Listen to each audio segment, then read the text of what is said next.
You alright, Chris and Gavin, Team Chav? Going to Doncaster, video game market. 2 weeks in a row at video game market. I know, there's no stopping us, is there? I would say, does it get any better? Living the dream. Yeah. Was this your dream when you were a kid, Gav? Oh yes, yeah. Well, to be fair, it's not far off. Like, I used to want to own an arcade when I was a kid. That was my dream. I suppose so. Your room full of games, going to buy more. Yeah. Yeah. Arcades are dead now. It's all about the retro games to me. I think, well, they're not dead, but they might as well be. There's no money in them, really. Yeah. Anyway, we're getting off topic. Straight away, we're getting off topic. We're rambling. What, 10 seconds in, we're away. Anyway, Doncaster video game market. It's our 1 year. It's our first event. Oh yeah, was it this time last year, like about the same point in the month? I think it was this month. I think it was a bit further on, a few weeks' time. So it's not a year yet then? No, but for the event it is. So if you want to see something embarrassing, go back to our very first video. It's awful. Don't. It's cringe, very, very cringe-worthy. Gav wants to get rid of it, but I won't. I did, but it's like, yeah, just leave it on. What the hell? We tried doing cutscenes and all sorts in between. Yeah. It didn't last past our first 3 videos of Doncaster. Yeah. But I think we're getting a bit better. But again, I was just been telling Gav, I'm not happy with the footage from last week. Like, I'm never happy with the footage I get. So I'm going to try. To be fair, you showed restraint. I didn't get a lot of texts this time telling us how unhappy you are with this, that and the other. Normally I get 5 or 6 texts on a night saying, the sound's wrong, why have you done this? I'm like, I don't know, I was buying games. I'm still trying to find our way in the retro sagas. Everyone's been different. I don't think there's been 2 retro sagas filmed the same or edited the same. Yeah. But we're getting there. It's only took me a year and he still hasn't found what he wants to do. I'll get there, because I'm never happy. Yeah, I can attest to that. Right, well anyway, I'm looking forward to today. There's meeting up with a few more people again. Meeting up with Lee before we go in, Retro Game Addicts. And then there's Matt from Retro's got a stall, selling his prints. Russ Newton is going to be helping them out. Paul, Big Daddy C. I like how they say helping them out.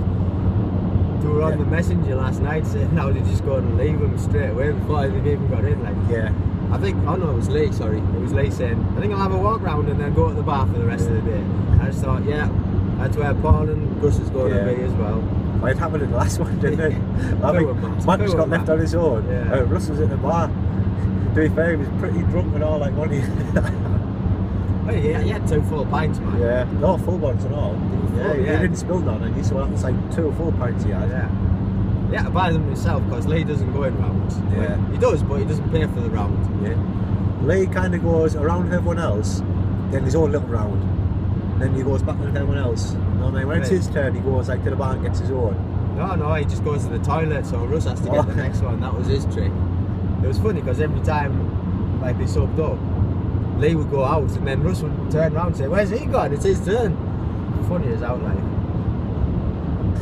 Yeah, you can tell people doing it, but it's nice to see it in action when you're around with Lee. Yeah, it was funny, like. I'm looking forward to spend the day for them all, like. Oh yeah. So of course, Tony's selling and all. He's going to be there with a couple of his mates. Yes, Chris has got a little tactic for Tootie. We'll see if it pays off later, Tony. You'll know what I'm on about. Yeah. Today. I'm not so sure if he'll be happy with it, like Chris. To be honest, he might, but you don't know. We'll see. We'll see what happens. Yeah. See what he's got on his stall. Like you say, well, I've got a trade line with Tootie anyway. If you've seen Tootie's video or last couple of videos, he mentioned this because he has a game. So we'll sort that out. Getting around the rest of the stalls. Hopefully it's not too busy to actually get in. I can get some filming done. So like I say, I'm just looking forward to a good day, like. So the first time I went here, it kind of blew me away. First time I've been to a games event, this one last year, and just the sheer amount of the tables with games on. Yeah, you know what it kind of reminds me of? Ben. Like Ben's hooked on them now, isn't he? Yeah. He met us at the last 2 ones at Leeds, Collectabilia, and then the Retro Games Fair last week. And like, it's just, he loves it, like, he's blown away by all. Oh, he can't wait. The first time he went, it was close to Christmas, so I don't think he had like much money in that. Didn't know what to expect. Yeah, the one last week, I think you knew what was happening. You've been saying there's money up and all sorts, like, and I think you can't wait for the next one already. It is good. It's the thing that it gives you something to save for, doesn't it? Apart from holidays and whatnot. Yeah. The other stuff that get in the way, like holidays and Christmas, and then you get to go to retro events. Well, that's it. Well, it's not even just the money saving up. Now I look forward to, because I could quite happily go to one of these events now. Meet up with all yeah, the with lads, no money and just meet up with the lads. Although it's always a bonus when you take money to get games. But like you said, in the very first one, I didn't even really know these things existed. You always thought they might have, but I looked in Retro Gamer and seen this one advertised last year. Then I mentioned you about going, and ever since then I'm always on looking for the next event, just to go down there or chatting to the lads, see who's going where. Because they're great, like I said. But they're good so you can actually see the games, all the cardboard stuff in it, and actually check them over. But the thing I find is, like, it's good for the nostalgia, because you think, God, I remember that game. I haven't played that in ages, or I always wanted that. I never saw it, or stuff like that. You know, like you go with a list.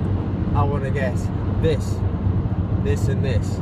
Yeah. If I see any of them, I'm going to get them. And you might have a quick walk around and don't see them. So then you just come away with like bags of stuff that you just like get in. Well, that's it. If you look on like eBay now, you either have to put a title in and look at that title, or you just put SNES games in. It's just like little images. But when you're at one of these events and there's a box full of games in front of you, you're just picking them up, looking at the box and that. It's just like, oh, I forgot about that game. I need that. I want that. And it is just an awesome feeling looking through all these games. See, I even love talking to the sellers now, mate. Yeah, well, that's it. We're getting to know them quite well, getting a good rapport off the ball. Yeah. And it's just, I mean, especially the last one, I think we had like a run round, talking all the solos, say what they had. Then we disappeared for a couple of pints, come back in at the end of the day, and walk around and had another like crack off all the solos, see how the day went on. It's just nice chatting to them. So obviously they know their stuff at all, because they sell it for a living. Yeah. So they're obviously interested in retro games, otherwise why would they do it? Yeah.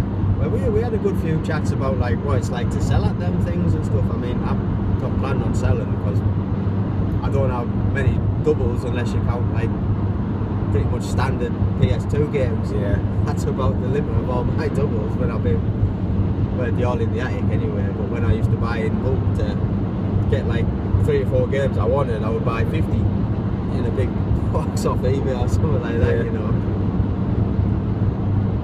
Plan on selling them on, but just never get round to it. It's a nice thing, it would be good just to say, look, I do what likes to tell you that does, and just go to one of these events and sell stuff. It was nice to, I don't know, maybe it's a good experience, I think, but we just haven't got the stuff to sell. No. Plus I don't like parting with stuff. Yeah, plus I don't really buy in bulk, I just buy what I want, like individual games. I don't really have the money to go and buy like a bulk deal off, but like... To be fair, you do sell at these things, or you trade at these things. Yeah. Chris probably takes more than he comes back with, because he just takes a lot of trade fodder with him. I do. Have you got trade fodder today, Chris? Why not? Yes.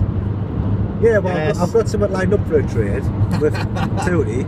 I've got a gift for someone, and I've got just like, what I've got in, and I say, oh, I've got before score. It's probably only worth about 5 or 10. And I thought I could swing the deal for something, you know what I mean? I don't need it no more, because I didn't want it. So I'll probably come back with that, but... I don't know, it's the kind of thing that if there's only what, a sports game or something like that worth out, like, that you need it for, and Bomberman or something. I've never seen a Bomberman on the Nintendo yet, like, so I can't see the point in having it, like. Why are you saying that? I could have probably got it for near enough now off you anyway, but why the thing is, I've had it since I got the NES bundle. I've never used it, so it's got no value at all to me. So I'll bring it. If it's the end of the day and I'm running on cash and it's a deal I need, I thought I'd maybe sweeten the deal. Just like saying, hey, will you take this? And otherwise it's going to go back and get chucked in the box at home again. So, well, no, I'm really looking forward to today. So it should be a cracking day. Meet everyone, get some games, have a couple of pints. What more do you want? I think Quinny's coming today now, I just remember today. I think he's coming in the afternoon. So, he's not turning up first thing, he says he's got commitments. Yeah. So I look forward to meeting him actually, we haven't met him yet. We've seen him at the event before, but I think, well, his channel was new, our channel was new. We didn't really know who like... Well, it was both our first meetups with the tubers, wasn't it? Yeah. So... It was just kind of finding our feet, getting to know people and stuff like that. We didn't find them then, I think it was in Pete did a shout out to him. Yeah, someone mentioned he was there. Yeah. To be fair, That's how I found him. That's how I found his channel, yeah. Which is, but that's another good thing at these events. You meet people who like talk about you, and people on their channel find out about you. So. Well, yeah, I think Craig's here again was at that event as well. But because he doesn't, is it Craig's here again? I think so, yeah. Because he doesn't show himself on camera. Didn't know who he was. Yeah. I mean, I don't think I knew his channel back then anyway. Like, 'cause it was all pretty new to us. When we went to Doncaster last year, it was all pretty new to us, wasn't it? Yeah. I mean, you watched a lot of it, but at that point I didn't. And now I do. Yeah. Well, that's it. Since doing all this and meeting all these people, I used to watch a lot of American YouTube. Yeah, I don't watch much of Pattern S Pump, Game Chasers, all that kind of stuff. All the big channels. Yeah. But since meeting all these lads, I watch probably 90% UK tunes now and 10% American. So it's just nice to know, like it's nice to watch the content of the people you meet, but it's also good content. I mean, I enjoy watching them all, so it's just nice to have. It makes me feel like you have something common and all, if you know what I mean. Yeah, it's like when they mention how much they paid for stuff. At least you know, rather than like saying, "Oh, this is $20." It's like in America, it's $20. What is it in England? I don't know. You know, I don't know how much it should cost over here. You can get on eBay and look it up, but 9 times out of 10 it's cheaper down one of these places. Yeah. So anyway. Yeah, I'm going to wrap up. It's been going over 10 minutes there now. I might try and upload this off my phone. Yeah. So next few weeks, next week will be the Retro Saga from Leeds, the Retro Games Fair. The week after it'll be this Retro Saga. And then the week after that, probably do a team chat, picking all our pickups of these, talking about the events. Then I think the week after that, which is probably a month's time, hopefully we'll have picked our name. Because obviously, we still think about it now. We had a little chat, we're not going to go too much in this video. We're still on thinking now, been talking in the car. When we hang this up, we'll probably talk a bit more. And then hopefully we'll have had it picked, and then we'll let you know what it is in a month's time. There's a lot of good names floating around, we need to pin it down, don't we? There's loads of good names, but we just haven't got nothing that goes like, yeah, that's the one. Or when we do think of some, there's already 2 or 3 channels with the same name, and you don't really want to take someone else's channel name. So, but anyway, we shall let you know what happens in a month's time. If you're coming in here, I'll see you there. If you're watching this, get yourself there. Come meet us, meet all the troopers, and we shall see you in the next one.